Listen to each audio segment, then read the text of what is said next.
गावात जाण्यासाठी रस्ता नसल्यानं गावातील एका महिलेनं चक्क गावातील लहान मुलांनाच वेठीला धरलंय।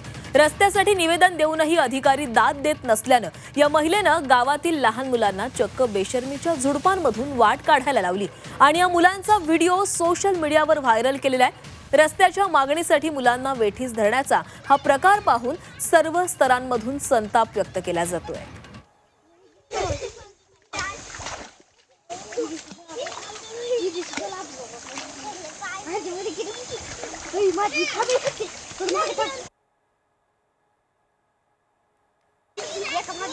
तर बीडच्या धारूर तालुक्यामधला हा प्रकार, गावामध्ये जाण्यासाठी रस्ता नव्हता म्हणून या महिलेने या लहान मुलांना वेठीस धरलेले।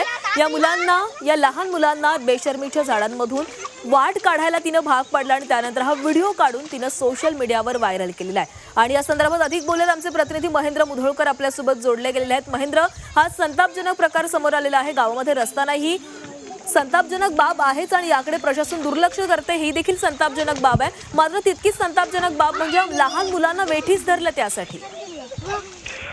नक्कीच प्राची, बीड जिल्हा आणि विविध व्हिडिओ व्हायरल होणं हा एक दोन्ही प्रकारचा एक ट्रेंड बनलेला आहे। ही जी दृश्य आहेत ते धारूर तालुक्यातल्या धुनकवड गावाची आहेत। गावामध्ये गेल्या अनेक वर्षापासून रस्ता नाहीये, मात्र बाजूला जर बघितलं गेलं तर दृश्यामध्ये बेशरमांची जी झाडी आहे ते दिसताना आपल्याला पाहायला मिळते। गावामध्ये रस्ता व्हावा यासाठी तिथली जी महिला शिक्षिका आहे तिनं चक्क जे लहान मुलं आहेत त्यांच्यासोबत हा किळसवाना आणि संतापजनक प्रकार जो आहे तो केलेला आहे। लहान मुलांचे दप्तर आधी हातात धरायला सांगितलं, त्यानंतर चप्पल जे आहे ते हातात धरायला सांगितलं आणि मग त्या झाडीमधून चालायला सांगण्यात आल्याचं भाग पाडल्याचं आता समोर येते।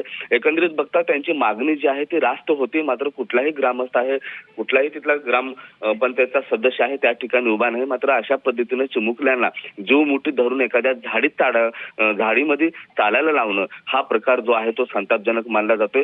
हा व्हिडिओ व्हायरल झाल्यानंतर ग्रामस्थ जे आहेत ते ग्रामस्थांमध्ये संतापाची लाट जी आहे ते उसरलेली आहे। दुसरीकडे जर बघितलं जिल्हा प्रशासन पण तेवढंच बेकायदेशीरपणे वागताना आपल्याला पाहायला मिळते। अनेक वेळा मागणी करून देखील जिल्हा प्रशासनाने या गावामध्ये रस्ता केलेला नव्हता आणि त्या शिक्षिकेने अशा पद्धतीने रस्ता व्हावा म्हणून मुलांचा जीव जे आहे ते धोक्यात घालून अशा पद्धतीने चालण्यास त्यांना भाग पाडलेला आहे। जर बघितलं गेलं तर बेशरमांची ही झाडी आहे, साधारणतः 1.5 ते 2 वर्षापूर्वीची ही झाडी असावी अशी या दृश्यामधून दिसते आणि या झाडीमध्ये कुठलीही विषाणू, कुठलीही जीव असू शकतात। त्यामुळे त्या मुलांना काही कुठल्याही एखादी दंश झाला असता, मात्र ते काही न ऐकता या शिक्षकांना अशा पद्धतीने एक वेगळा जो आहे तो प्रताप या ठिकाणी केलेला आहे। आता कारवाईची जी मागणी आहे ते समोर होताना आपल्याला पाहायला मिळते। आता नेमकी जिल्हा प्रशासन नेमकं काय कारवाई करेल याकडे आता पाहणं जिकिरीचं ठरणार आहे। नक्कीच महेंद्र, धन्यवाद तुम्ही दिलेल्या सविस्तर माहितीसाठी।